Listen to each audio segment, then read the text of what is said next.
एव शब्द जो है ही, उसको अगर ला करके दूसरी जगह रख दिया जाए तो सरलता से, बड़ी आसानी से अर्थ बदल जाएगा। बदल क्या जाएगा? विरुद्ध हो जाएगा, और वो अर्थ हो जाएगा कुटुंबकम एव वसुधा। कुटुंब ही वसुधा है, बाकी की परवाह हम क्यों करें? हमको बस हमारी बात हमको सोचनी है, और यही हो रहा है। कुटुंबकम एव वसुधा आज का हमारा सूत्र बन गया है। मनुष्य सोचता है ये सारी धरती मनुष्य के लिए बनी है। प्रकृति का, पहाड़ का, पर्यावरण का, वनस्पतियों का, पशु पक्षियों का जितना दोहन वो करना चाहे वो कर लेता है। क्यों? क्योंकि वो तो बने ही उसी के लिए। हमको कोई मारे उसको फांसी का दंड है, लेकिन हम किसी को मारे, मनुष्येतर को, वो हमारा बोले ना सहज है। क्यों? क्योंकि वो तो हमारे लिए बना है। तो जब सारा संसार हमारे लिए बना है, ये हम चिंतन करने लग जाते हैं, तो निश्चित रूप से अनर्थ होने लग जाता है।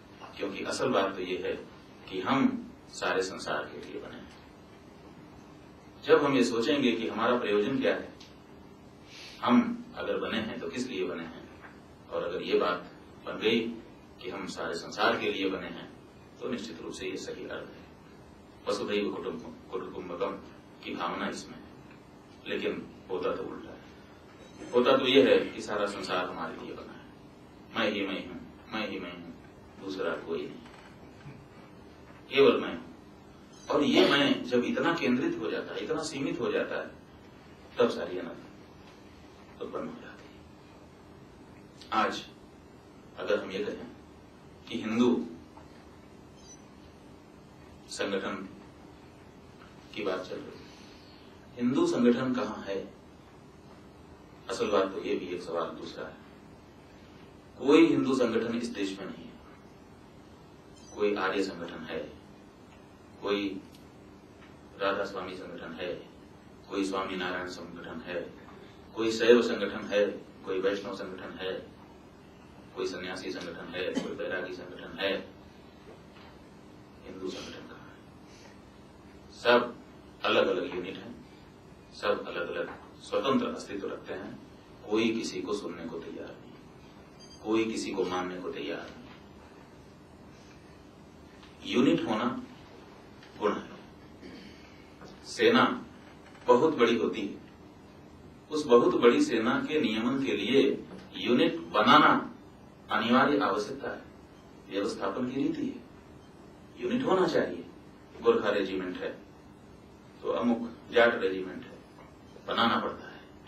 लेकिन गोरखा रेजिमेंट स्वतंत्र सेना हो जाए, जाट रेजिमेंट स्वतंत्र सेना हो जाए, दोनों का एक दूसरे से कोई लेना देना ही ना हो,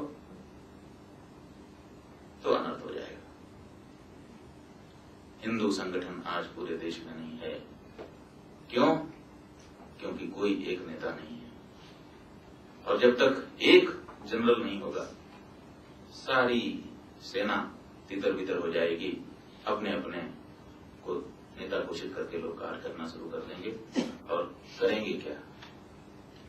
क्योंकि उनका कोई बाहरी शत्रु होगा ही नहीं। अपनी जो ऊर्जा है, अपना जो कौशल है, उसको अपने में ही लड़ने में जाया कर देंगे, और यही हो रहा है। हिंदू अनेक स्तरों पर कार्य कर रहा है, ऐसा नहीं कि कार्य नहीं कर रहा है, लेकिन वो कार्य समेकित हिंदू का कार्य दिखाई नहीं दे रहा है। क्यों? क्योंकि यत्र सर्वे विनेतारः, सब नेता हो गए हैं, और सब अंतिम निष्कर्ष बोलते हैं। कोई उससे नीचे तो बोलने को तैयार ही नहीं, सब।